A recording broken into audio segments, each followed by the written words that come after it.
Welcome back to From the Shed End. I hope you're all good on this Tuesday afternoon. Now, before we get into the content for today, please make sure you go and subscribe to the channel, give the video a thumbs up, and also make sure you hit that Linktree link in the description as well. That will take you to all our podcast episodes and also our social accounts as well. So make sure you do all of that for me before you leave this video. Now, there's still a lot of things to talk about in terms of Chelsea, as much as there's no domestic football for the next couple of weeks because of the qualifiers internationally that are taking place. But there's still a lot to talk about, and we're going to start with Mason Mount, who is a player that has mixed opinions amongst the fan base.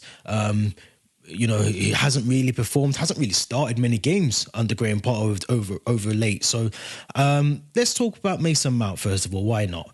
Now, there was a massive indication that Mason Mount is due to leave at the end of this season. He still has a year left on his contract now. There was a massive decision by Todd Boehly, the ownership, the hierarchy at Chelsea, if they allow him to go into that final year of his contract with still no negotiations to renew. They look like those contract talks that were taking place earlier on in and around the World Cup period as end of last year has suddenly stopped. They've stalled. I think there was confirmation that those conversations would be picked up again in the summer. But it does seem like the direction and the steer that Mason Mount is trying to go in terms of his next steps, in terms of his career, is to try and move clubs. He has recently changed his agent. He's gone from a previous agent that he had over 12 months ago. He's now changed his agent and he's now being represented by Neil Fewings, who's part of the Wasserman Media Group. Also, his dad, Tony Mount, as well, has been representing him in between those periods of changing of an agent. So, I mean, look, normally when an agent is swapped over and the player wants to have a new agent, it does mean that there's an indication that he might leave the club. And I do think Mason Mount, rightfully or wrongfully, has been criticised heavily by the fan base, and I think he does want out. I think he wants a new challenge, and fair play to him. He's a player that's won the Club World Cup. He's won the Champions League at Chelsea. A lot of people still think he's going to sign a new deal. We might be right that he does, but all things are pointing to the fact that he looks like he's going to leave. And there is only one destination, really, in my eyes, that I can see Mason Mount going for and going to, and that would be Liverpool. Now, Jurgen Klopp has clearly come out and said he is a big favourite of Mason Mount. He loves how he plays. And if I'm being totally 100% honest, I think he would fit into a Liverpool squad very, very well. I think he's look, I've always said Mason Mount is a talented player, and I still stand by that. I just think whatever's happened at Chelsea, whether that's behind the scenes or the games that he has started and played in and hasn't really put in the performances that we expect of a player like Mason Mount, back-to-back player of the seasons, something has changed in Mason Mount, whether that's mentality or physical, but something has changed. And I think if he was to go to Liverpool, we would see a resurgence of him. We would see a new lease of life. It would be almost like a new player at Mason Mount. So it is a worry for Chelsea to sell to a rival like Liverpool. Let's be honest, we've done that before many times. So even recently, Jorginho going to Arsenal, I mean, that was one that kind of came out of nowhere. But I think Mason Mount wants to leave. I think he's probably held a lot of discussions with various representatives of other clubs. If we're being 100% honest, there is still an option that he might still sign a deal with Chelsea, but I do think it is very, very unlikely that he will remain at the club, especially if there's no agreement in terms of that contract with Chelsea going into that final year. I just don't see Todd Boehly and Chelsea allowing a player like Mason Mount to leave on a free. It does seem like they want to try and recoup some money. Now, Liverpool have already set a valuation of what they think and what they expect to try and pay for Mason Mount, and that is around the 60 million region in terms of the player. Now, I personally think Mason Mount in his last season should be going for a bit more. Obviously, he's in that final year of his deal, which will shorten down the valuation, the final fee for him. But I still think of a player like Mason Mount, the age that Mason Mount is, he's not 30 or, going into the back end of his career. He's in the peak of his career. I still think we should be pushing for 80 million plus for Mason Mount, regardless of that final year. I think Mason Mount is a player that, if he wasn't in his final year, we'd be talking about 100 million plus, and I do agree that we should be going for that. I think we should be trying to push for 80 million if he does want to leave. Whether we get that or not is a totally different conversation, but I do think Liverpool would be the destination for Mason Mount if he is to leave the club. You have to look at the performances that he's put in recently. would you want him at the club? Would you want him, at Chelsea next season with the likes of, João Felix, who we're going to talk about shortly if he does stay? And Nkunku's meant to be coming. He's meant to have a pre-agreement in place already with the club. So there's a lot that, does he fit into Graham Potter's plans? Personally, I don't think he does. He hasn't really started many games recently. I know he's been out injured as well, but you just have to wonder, has he hit the ceiling of his Chelsea career? And the answer for me personally would be yes, he has. Like I said, he's won the Champions League, he's won the Club World Cup, he's won a lot of trophies as a Chelsea player. Yes, he's a Cobham graduate, but I think sometimes you have to expand your horizons and go a bit further. And I think Liverpool would be getting a decent player. We know what Mason Mount on his day can do, and I think Jurgen Klopp would be a brilliant coach for him as well. So part of me would be sad to see Mason Mount leave because of obviously the connection to the club and how he's come through the ranks, but at the same time as well, I think with Graham Potter transitioning this squad and trying to make of his, the best 11 and also, trim down the squad and get the squad to where he wants it to be. If Mason Mount isn't in his plans and it's pointless keeping a player, especially into that final year, try and recover some, reclaim some money from him, especially more so for FFP as well. You think about how much we've spent, we need to start thinking about FFP and how that's going to impact us going down in the long-term plans of things. So if we can get some money for Mason Mount, round of applause from me. I think we should take the money and run basically for Mason Mount. Now, I did mention João Felix, who is another player that we currently have on loan. There's a lot of talk about João Felix, whether he stays at the end of his loan deal. Does he return back to Atletico? I don't know. I think with João Felix, I think it's a tough one again because, yes, he's a good player. And yes, he changes our attacking options going forward. And yes, when, looking back at the Everton game, for example, he was the only player for me that was trying to do something in those attacking roles. My only worry for João Felix is the fee that we're going to have to potentially pay. If we're selling Mason Mount for, say, 60 to 80 million, you can guarantee we're going to be signing João Felix for 80 million plus. Now, there's a couple of things that concern me with João Felix being purchased for that amount of money. There's other areas in the team for me personally that I think we should be looking at first. And one of them would be a goalkeeper. Another one would be a partner for Enzo Fernandez in midfield. That could be Lavia. That could be a number of different players. But Lavia, I think, is top of my list at the moment of players I would like to see come in and play alongside Enzo Fernandez. And the key one for me, which we're going to get onto as well, the key one for me is a number 9 striker. It's a striker. We have to bring in a striker that can score 15 to 20 goals a season and can do that consistently over the next couple of years. Because at the moment, we are struggling for goals. We are struggling completely for goals. I'm going to bring up a stat. I'm going to bring up something here that I read earlier, which was really worrying in terms of us being in amongst the big 6. And we have the lowest percentage of managing leads. Now, when I say managing leads, I'm talking about when we go 1 or 2-0 up and we see the game out. Now, we haven't been able to do as well as we have done previously since 17-18 season. Now, recent times have told us that clearly, we make chances, we create them, but we don't take the chances. But defensively, we're even just as bad. We concede so many goals, last-minute goals, or 10 minutes to go, we concede. We are out of the big 6. We have 76% win possession when we're managing leads. Now, to put that into comparison, we've been the games ahead when we've been winning. A games ahead, 147. We've won 112, and we've lost 10 of those games. We've drawn 25. To put that into context, to what I'm trying to explain, Liverpool have played 168 games. They've only lost 2 when they've been ahead in a game. So when they've been winning 1-0 or 2-0 or whatever the scoreline is, they've gone on to only lose 2 of those games. Again, to put that into comparison, United have only lost 5. That's out of 141 games. And Manchester City, 185 games. They've only lost 9. Manchester United have an 81% managing leads, win percentage, and 89% win percentage for Manchester City. So it tells you, even Tottenham have a better win percentage when managing leads than we do. So this is not just a Graham Potter issue in terms of, Graham Potter can't see the game out like he tried to at Everton or other games that he's been involved in. This has been a historical issue at Chelsea.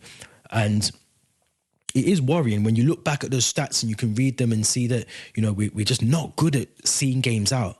We're not good. If you remember back in, Jose's time or, other managers, Stamford Bridge was a fortress. It was a fortress. If you remember back to Jose, the amount of games we didn't lose and the record that we achieved there and the goals that we were scoring. I mean, we were a fortress. And the thing that we are missing from that is a striker, is a number 9, prolific, 15 to 20 plus goals a season striker. We haven't had that since Diego Costa. We haven't had it since Nicolas Anelka, Didier Drogba, Jimmy Floyd Hasselbank, Ida Johnson. We haven't had a good striker who can hit the ball and put it in the back of the net for so long. And that is a worrying stat. And yes, we talk about Graham Potter, bringing on too many defensive players and the subs aren't making sense and in-game tactics are poor. But this is beyond Graham Potter. This is beyond Graham Potter. Even under Thomas Tuchel's reign, it wasn't good. Even Frank Lampard, it wasn't good. So this is more than Graham Potter. This is a historical issue at Chelsea that we just don't have the players to be able to score 3 or 4 goals in a game. You look at Haaland. You look at Haaland. You look at Benzema. You look at all these old school traditional number 9s. Even Gabriel Jesus at Arsenal is probably the last of a dying breed in terms of a typical out and out number 9. Who plays the number 9 correctly, not a false 9, not playing off the wing or the right side. He's just playing as a number 9. He's got a job to do. That's to stick the ball in the back of the net. There isn't many teams that do that. Harry Kane, again, last of a dying breed. Teams now are setting up with this false 9 or this lone striker who doesn't really work. The attacking players behind them do more of the pressing and the running and getting into those spaces and taking the shots on. Or you've got a Harry Kane who's helping with the build-up play in midfield. So for me personally, I think going back to João Felix, we should not be spending 80 million, 90 million, 100 million, which is what Atletico might actually demand for a player like João Felix. As good as he is, or as good as he has been so far, I mean, I don't think he's recorded an assist yet at all. I think he scored 2 goals, I think, at the club so far. I mean, look, if we do sign Nkunku, I think for me personally, I'd invest the money in him. We don't need both, I think is what I'm saying. I don't think we need João Felix and Nkunku. People are saying that Nkunku could play as number 9. I want an out-and-out striker. I don't want someone who can play number 9. I don't want another Kai Havertz 2.0. I want someone that is in that role and can play as a striker and is just a striker. That isn't too much to ask, to be fair. But if we get both, I think we're going to struggle to accommodate both in the team. We're already struggling to accommodate Mudryk. We're already struggling to put Madueke into the team. Look at midfield. Kane Chukwuemeka isn't playing as much as he would probably want to. Ruben Loftus-Cheek isn't playing as much as he want to. That's without N'Golo Kante coming back into the squad yet as well. So it's a lot of players and a lot of things we need to trim down in the squad. And I think if we bring João Felix in and we do get Nkunku as well, it's another headache for Graham Potter, who doesn't seem to want a massive squad. So for me, reinvest that money that potentially we were going to spend on João Felix, put that into getting Lavia or someone in midfield, or to get the striker that we need, or to go and get potentially another goalkeeper if Mendy does leave. So many questions that we need to ask. But in my opinion, João Felix, for me, yes, he's a very, very good player, but for the fee, the price that we're going to be potentially paying for him, I think we can utilise that money elsewhere. I think we need to. If we get Nkunku or we don't get Nkunku, then yes, of course, we go for João Felix.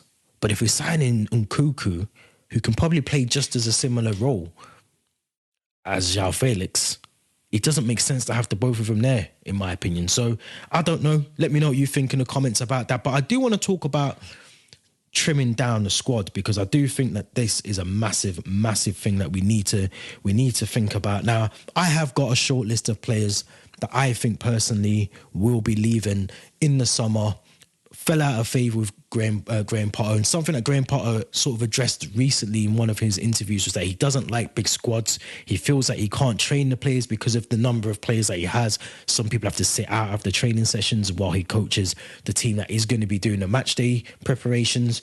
He doesn't want a big squad. And the squad is massive, let's be honest. There is a lot of players in that squad. But just going back to this list of players that I've drawn up now, Pierre-Emerick Aubameyang would be top of that list. Left out of the Champions League squad, was subbed on and off, has hardly kicked a ball, I think, since the subbing on and off. Hasn't really played. I think he came on against, was it Arsenal that he came on against? 10 minutes to go, or Spurs? Was it Spurs? One of the two? It was Spurs. It was Spurs. He came on with 10 minutes to go. I think we were 2-0 down at the time, so it didn't really make any sense him coming on. Hakim Ziyech is another one, clearly. He was in Paris, he was ready to sign for PSG, had his medical.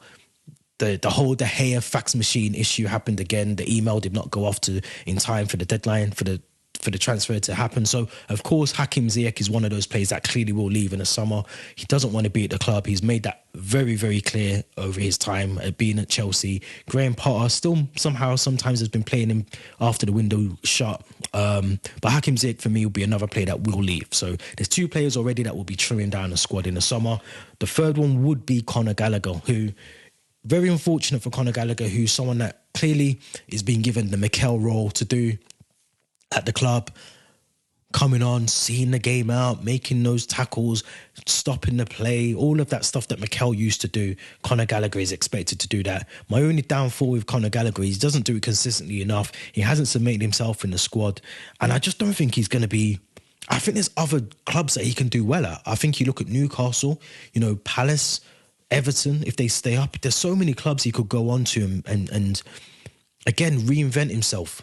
It was very similar to what I said earlier in the season about Ruben Loftus-Cheek, someone that has had enough time to play at the top level at various other clubs. He went to Fulham and Crystal Palace as well. Conor Gallagher went to Crystal Palace.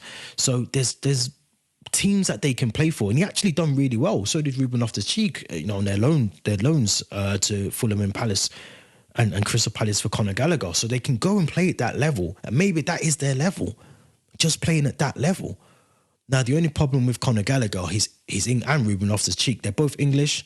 So we're going to be paying, other clubs are going to be paying a lot more money for English players. You're talking maybe 40 to 50 million. You look at the money that Anthony Gordon was being batted around for from Everton when we nearly signed him, and he ended up being at Newcastle. But you look at the fee that might be involved. That might be the only thing that stops Conor Gallagher from leaving on a transfer, maybe on a loan deal, if we can't get the right valuation and the fee agreed with the club. But I think we'll be looking in the region of 40 million up for Conor Gallagher to leave. I think he's still a very talented player, very young. And as I said, he's English. So, of course, you have to look back at history and see the likes of Jack Grealish for how much they went for, and other players in that sort of bracket as well. So I think Conor Gallagher will leave. Now, I've got Christian Pulisic on my list because I think he's just one of those players that has played under numerous managers now, and he just doesn't keep himself fully fit for a whole season. I think it's a shame because on his day, Christian Pulisic is one of those players that can do a job, can play very well, takes players on, but he's so injury prone and he's very weak on the ball. He's very easy to take the ball off. And if he does sometimes, he got blasted in the face with the ball the other day, and I think he was down for about 10 minutes. He's one of those players that just doesn't fit what I think we need in terms of what the Premier League is about, in terms of the competitiveness and being able to be strong, resilient in games. He doesn't strike me as one of those people, so I think he would be one to go for me as well. Now, there is obviously two players that I put on this list. I don't want them to be sold, but I do think they need a loan deal. And Theo did actually mention one of these players earlier on when we signed them was David Datro Fofana, who is a player that I don't know why we've signed him, if I'm honest. I don't know if he's just one for the future. I don't know. I don't know why we've signed him. When he's played, I think he came on against City in the FA Cup or the League Cup, I think, and he looked really good. He looked really sharp on the ball, but I think he needs a loan deal, and I think he'll get a loan deal in the summer. I think he's maybe one we've got for the future, but I just don't know where he fits into Graham Potter's plans. So for me, Fofana, David Datro Fofana would be a player that would need to go on a loan deal. And also Gabriel Slonina, another one, very young, 18 years of age, someone who I've watched quite a bit in the development squad. Very, very good goalkeeper. And I did say potentially I would, if we do lose Mendy, Bettinelli obviously is our next goalkeeper we'd be looking at, but I do think the way that Graham Potter and Todd Bowley are trying to get this team and galvanise this team together and bring it all together, I think Slonina potentially will be involved in the senior squad a lot more. But if he isn't, I expect him to go out on loan, because I think he's one of those players that, you know, a goalkeeper's career is a lot longer than an outfield player, and I think if we can keep him, give him a full season at maybe a championship squad or a top European club somewhere across Europe, I think he'll come back as, you know, very much like Courtois did, even Kepa when he went on loan as well. So there's so many things that we can learn from those experiences and bring in Slonina in maybe a year or two. But you never know. I mean, the way that things are going, he could feature a lot, you know, next season. And I do think, you know, we do need a number one goalkeeper. Kepa and Mendy both have flaws in them. Both don't really do the job. I know Mellier's been a name that's been batted around in the past, but I just think we need to be realistic here. We need to get a solid goalkeeper, and Meslier for me isn't the answer. But yeah, I mean, there's my 6 that I would take out the team so far. There's potentially other players that might leave. That's including Mason Mount as well. You know, we still have a lot of players. You think back, which we'll do an episode on this, but you look back to maybe like Malang Sarr. You know, there's so many players that we still have out on loan as well. We just need to trim this squad down, I think, in the summer, and add a couple of additions, a goalkeeper and a striker and a midfielder. That would be my 3 that we bring in. But one striker, and I keep banging on about this, one striker I want to see at Chelsea is Ivan Toney.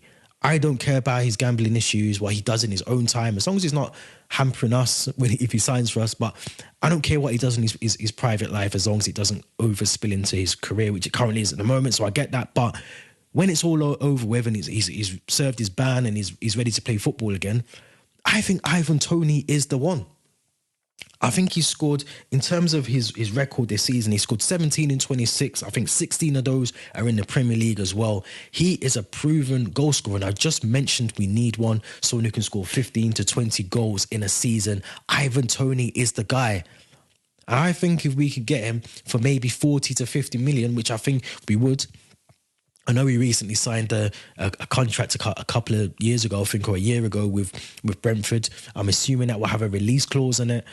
If so be it, let's go and get him. Go all out for someone who is proven in the Premier League, that can score goals, that can take penalties, that is strong on the ball, that can hold up play, that can do all the things that we are crying out for in our attack. Go and get Ivan Toney. There's a lot of other names that we're hearing about from Europe and, you know, players from here and there and all the rest of it. But I really think we need to go for someone who's proven in the Premier League, who's got he ticks all the boxes. And Ivan Toney, for me personally, is that person that can do that and can do it very well. Very, very well. So I'd be surprised if Ivan Toney stays at Brentford next season, whether or not they get, how far they progress the rest of this season. But regardless, I think he's ready to step up to the next level. You know, and I think if it isn't us and Tottenham do lose Harry Kane, which is a massive option, I wouldn't be surprised if Tottenham go in for him as well. You know, I think there'll be a lot of clubs calling for Ivan Toney in the summer, and I think we need to be one of them, and we need to be ahead of the game and try and get something sorted very early on with Ivan Toney, because I do think he'll leave Brentford. I think he's that good of a player that he can make the level up to the big 6, if you want to call it that. I think he'll be in a region, like I said, around, 40 million, maybe 50 million, depending on whatever the release clause is. But it's very concerning because I think Newcastle dropped a ball. You know, they should have had a buyback clause when they sold him. I think again they could do with him as well. Maybe they come back in for him. But let me know what you think in the comments about all the stuff that we've spoken about. I think Ivan Toney, for me personally, is a player that we do need at the club. Let me know what your thoughts are on that. Let me know what your thoughts are on the players that I've listed that should leave potentially the club in the summer. And also let me know about João Felix. Should we keep him on a permanent, or should we allow him to go back to Atletico after his loan deal's done? And finally, let me know what you think about Mason Mount, who is potentially due to leave at the end of this summer season. Maybe for Liverpool, maybe Jurgen Klopp, who might miss out on Jude Bellingham, will try and throw all his eggs in another basket and try and get Mason Mount from us. So let me know what you think in the comments. Do not forget to subscribe to the channel. Make sure you give the video a thumbs up, and also make sure you hit that Linktree link in the description, as I said at the start of this, and make sure you follow the social accounts. Thank you very much for watching. Until tomorrow, we'll be back with another video. Stay safe, and thanks for watching.